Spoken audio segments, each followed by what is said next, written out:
Hello. I ran a 8 Theater of Pain with a friend. The rest are all pugs. But I did record this, and I thought I'd actually kind of walk through what I'm doing. I'm no expert shaman healer, but maybe there's some things I do in here that'll give you ideas on your healing or help people out.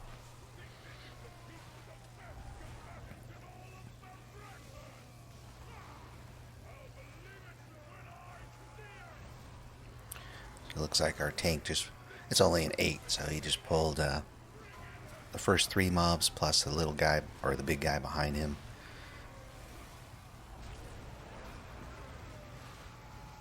I like to keep, as much as possible, keep that surging totem on top of the mobs, because that's where we're getting most of our damage. And of course, we're getting healing into everybody.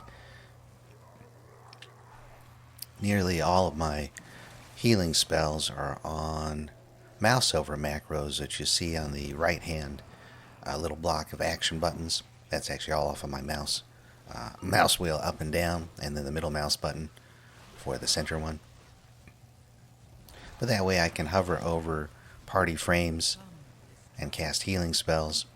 And then if I'm targeting a mob and I don't have it, I mouse over a party frame or a person. Then I can do a damage spell. It looks like I ate that frontal, but I'm still alive. That's good.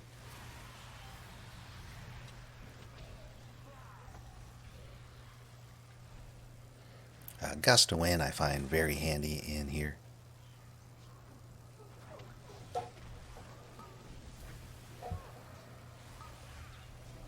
For repositioning.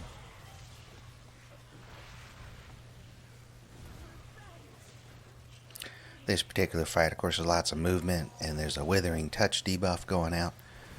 It went out on me, but I did not cleanse it because I can keep myself alive, more or less. But I wait to see if somebody else is going to get it so I can cleanse them, since we do have that 8-second cooldown on that.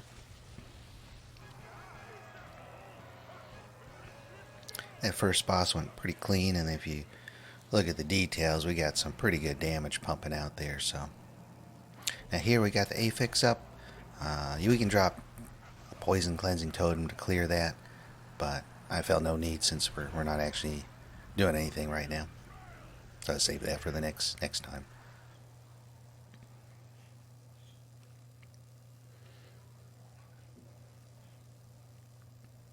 I use just the Blizzard default action bars, and I've got them arranged in the same shape as kind of what I use on my keyboard, and then the mouse, and then the 2 bars of 12. Those duplicate my Naga setup, so I'm using a Razor Naga with the 12 buttons. Looks like some people stood in some stuff on the way there, so we dropped Spirit Link here. And it looks like the DH feels confident, so he's pulling the big Portal Guardian in, which is great. As long as we got the DPS, that's the way to go. That's Soulstorm is a pretty good amount of damage. So Healing Totem just went out.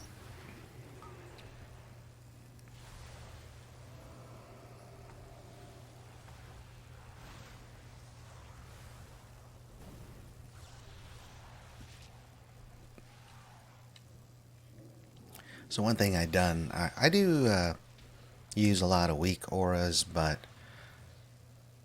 in addition to weak auras, sometimes it's better just to use, I think, the Blizzard default bars, right? Because you've got all the information you need showing up on the spells on your bars, but you don't want to be staring down at the bottom. So what I did was I added an action bar right next to those party frames, and I did rearrange it a little bit so it's not a straight bar. But it's got all my major cooldowns I want to be watching, like Riptide, make sure I'm getting those up. Surging Totem can go down on cooldown much more easily if you can track that right there without looking away from your center screen and looking down at the bottom, right?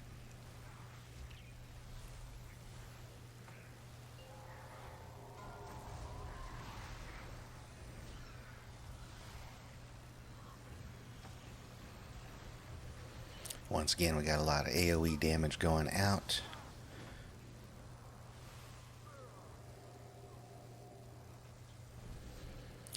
Kind of push out some good healing there.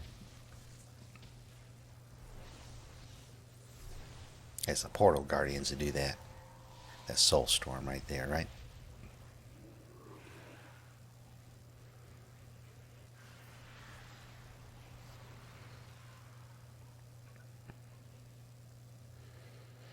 This tank is pretty good about keeping moving ahead.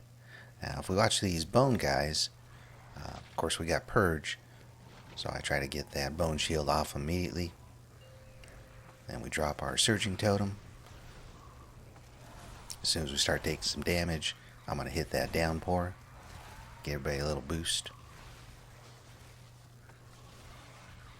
And then Healing Stream Totems, not quite on cooldown, but you get the free chain heal when you drop those as totemic, which I'm running. So those are very powerful tools to use.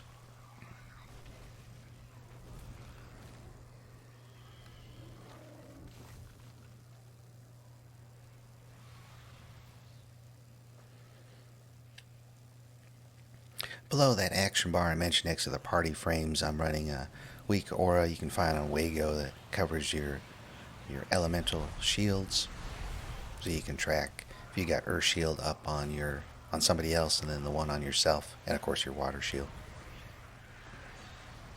This platform is not a whole lot of fun, so we want to throw down stuns and our interrupt totem, and keep up with interrupts as we can too.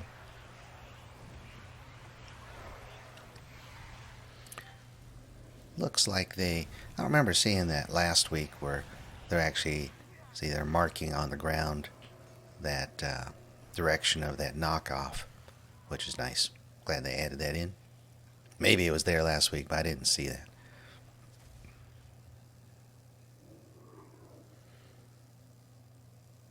So far, this group is not taking a lot of extra damage.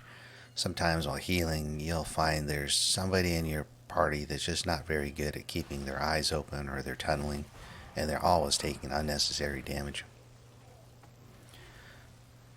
So we moved into this caster boss, and most groups I'm with like to use hero here, but since we used it on first boss, it's not available. That said, it is fortified this week, I believe, so this boss is not as bad as it could be. Now we all grouped up to drop our mobs there, so I dropped a stunning totem.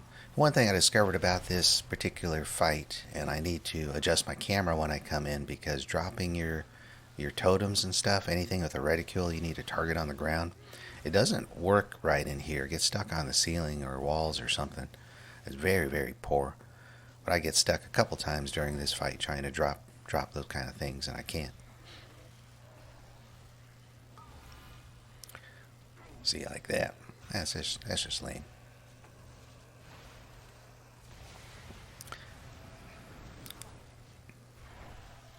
One thing to note, I always try to make sure I'm standing in my surging totem, because I'm going to hit downpour while it's there, right? So it never hurts to have healing coming back into yourself.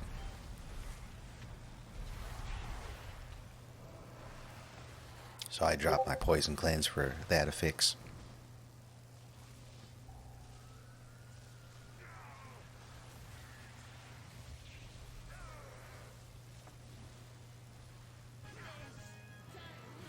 I'm not superb at interrupting on the shaman all the time, so if there's a big pack with a lot of damage going out, it's mostly going to be just leaning on the stuns I can pop off. But certainly for bosses like that, healing on the shaman, you're in a unique position to be able to pop off that interrupt.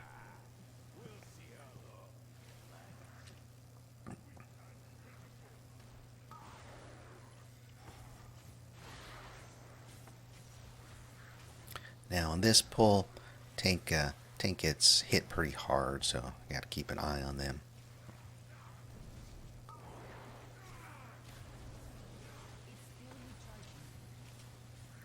Which is tricky when you got that AoE going out, and people take a good amount of damage when that pops up. at the same time, you really got to keep an eye on the tank. So, of course, priority is keep the tank up, and then yourself, and then DPS come after that.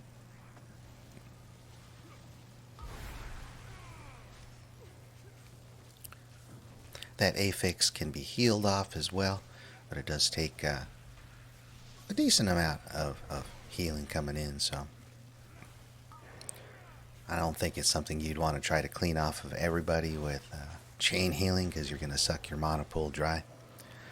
Like right now, I haven't had a lot of break, I think, at all, to sit and drink from this tank, which is fine. I mean, I assume he's looking at my mana pool and he realizes I'm not chugging through it too much. But chain heal will suck that out pretty quick.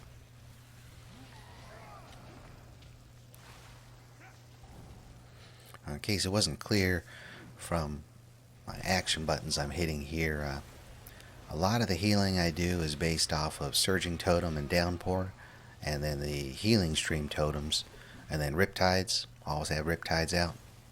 And then Healing Surge. And don't forget, Healing Surge is pretty effective. See, right after that Lava Burst, I'm going to go for a Healing Surge as soon as someone takes damage, probably.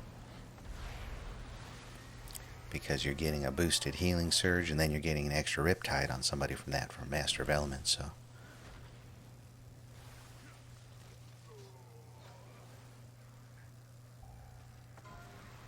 this is opposed to when I'm healing in raids. I'm going to lean on chain heal a lot more, right?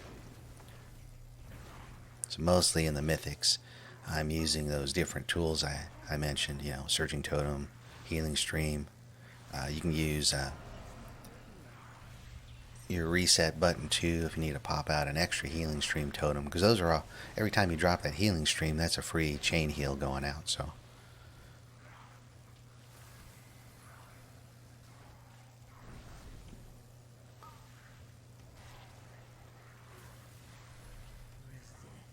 And of course, Surging Totem down whenever you can. We don't do a ton of DPS, so you look at what I'm doing right now. That's about average for me. I'm sure you can do more doing Farseer, but for me, the ability to... the things that come out of Totemic are pretty powerful, actually. Between the chain heals coming out of your Healing Stream totem and the ability to move all those totems, feels like a pretty solid setup right now. So I don't think I'll mess with Farseer anytime soon. Well, I have fiddled with it a little, but this is pretty good. So our group is actually grouping up and moving fairly cleanly for this. I've seen some people take this boss back down the bridge, which works too, but here we're just going around the circle. That seems to be okay.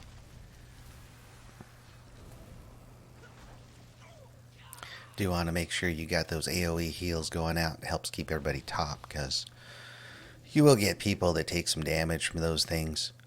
So whatever AoE healing you got going out will help keep them steady.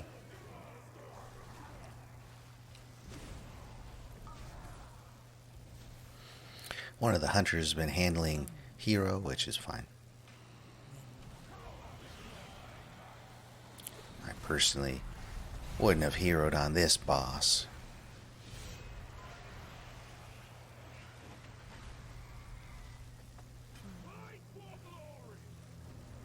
But since we healed or heroed on the first, probably should have done this the way I would have done if I were tanking. I would have done this boss next, maybe, and then in the caster boss you can hero on that. But once again, this is fortified week and not tyrannical, so they don't matter.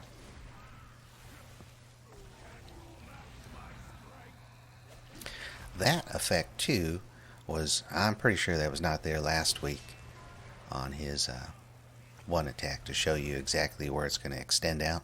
So good addition there. And it's pretty cool that Blizzard added some of those effects to the AoEs, but then when it's inconsistent, like some attacks are clearly marked and telegraphed, but then others are not, then that I think actually just makes it harder. So before, that would just put a circle on the ground last week, but not that darkened area, that path that it's going. So I've seen several people die because they thought, oh, let me get out of that green circle. And they didn't realize it actually extends straight out from the boss all the way to the edge of the arena. Which is fine. You get killed once by that and you go, oh, okay. That's bad.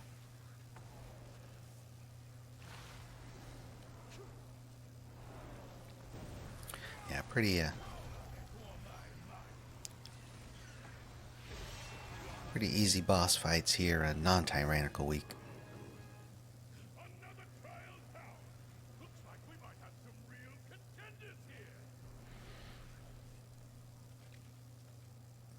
So we've been running pretty constant. And here's where I was starting to think the tank actually doesn't care if I have mana or not, but that's okay. I'll survive. So I did try to stop and take a little drink right before this room. Yeah, I got a little sip. Which is what you do kind of got to do.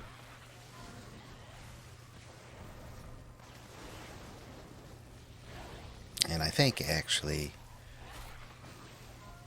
maybe better to just keep pushing as long as your healer's got at least half a mana bar. Though this pull is pretty brutal, so yeah, it looks like healing stream totem went out. I hit my defensives. All my defensives looks like. Guess we haven't dropped Spirit Link totem yet. Of course, we're targeting those blighted guys for the Withering Discharge because that's just huge damage. I'm pretty sure we missed a couple as the pull started. That's why everyone took so much damage.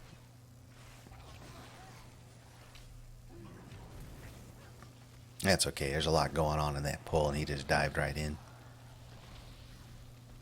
Which is the other thing. I know I was drinking, but there were people, at least one or maybe two people still back where I was as the DH went leaping forward. Sometimes DHs forget that people can't move like they can. That said, I was going to say before is when I tank, I don't, usually I'll time a key, but sometimes it's close. And I think if you push a little faster, it's actually better because it gives you more time near the end of a key so you don't end up close. So I guess there's different schools of thought on that.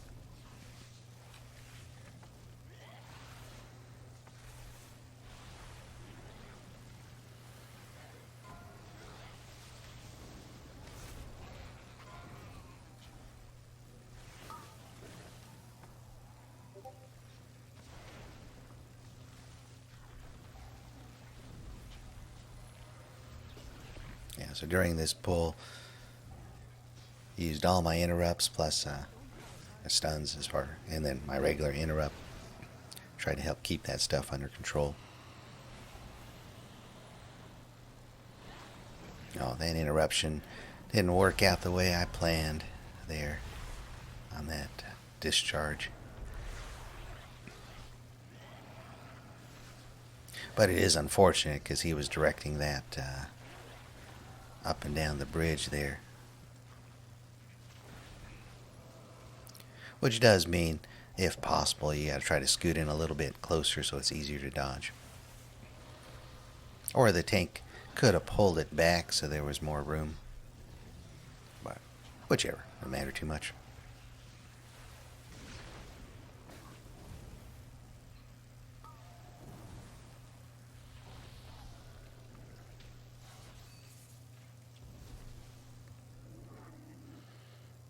There really is enough DPS in this group that I think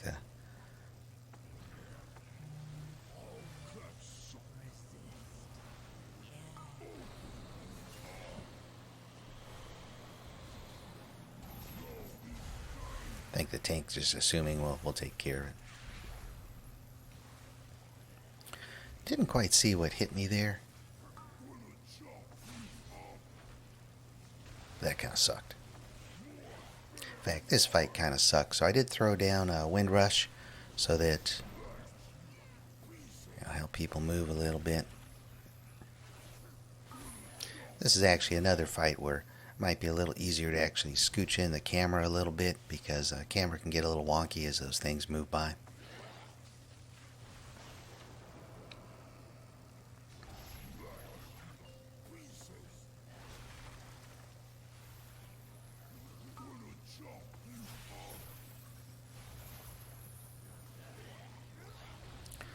Luckily, I don't see... Well, I guess people are getting stunned a little bit here.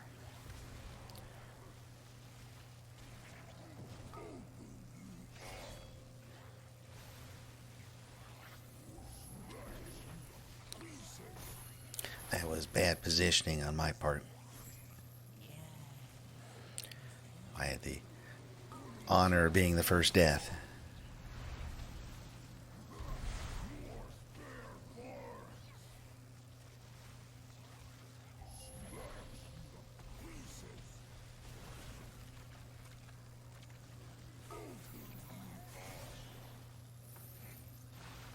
Oh, this fight can be pretty hectic.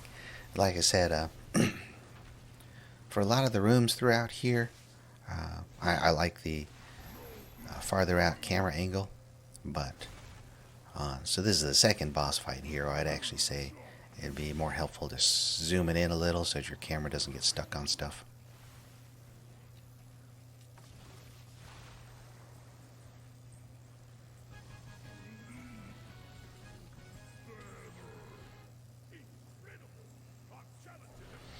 So I went into that fight with half my mana pool, I think. I added a quarter.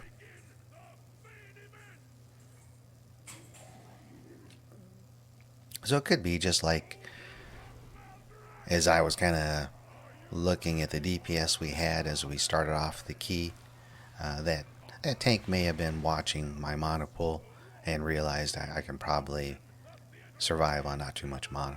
So he was pretty quick at all his pulls all throughout this. And look at that, we're at the last boss with almost 12 minutes left, so very little chance of not timing. There's only an 8 too. We got plenty of DPS, so he was probably pulling just the way he should.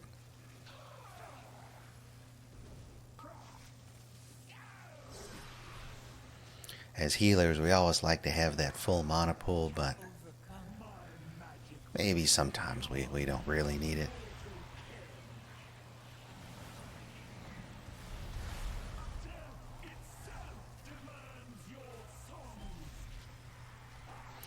On fights like this, where that affix came out, sometimes you might think to yourself, hey, I want to save that for when it's emergency. But you may as well just pop it off the first time, because we're going to be using healing cooldowns throughout the rest of this fight. And those will help cleanse that affix off too.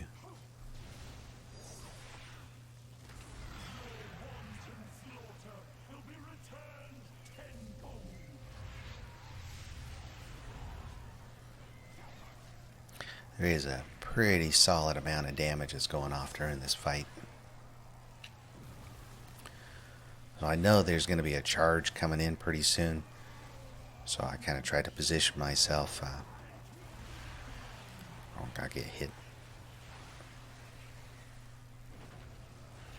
And so far this group is doing a pretty good job of staying out of frontals and stuff. So that's nice.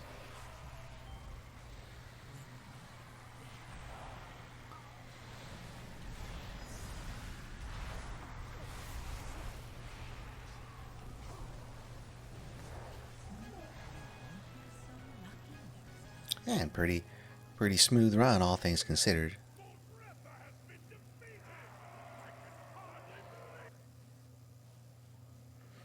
But yep, hopefully, maybe if you've been healing dungeons and on your Resto Shaman, or even other type of healers, you'll kind of see the positioning and how I do things in there. I will post up my weak auras that I use. I got them posted up on Wago. And then if you guys need mouse over macros, I'll see if I can provide an example of one of my mouse over macros I use, and I'll put that in the description too. Hey, thanks for watching. Catch you guys on the next one.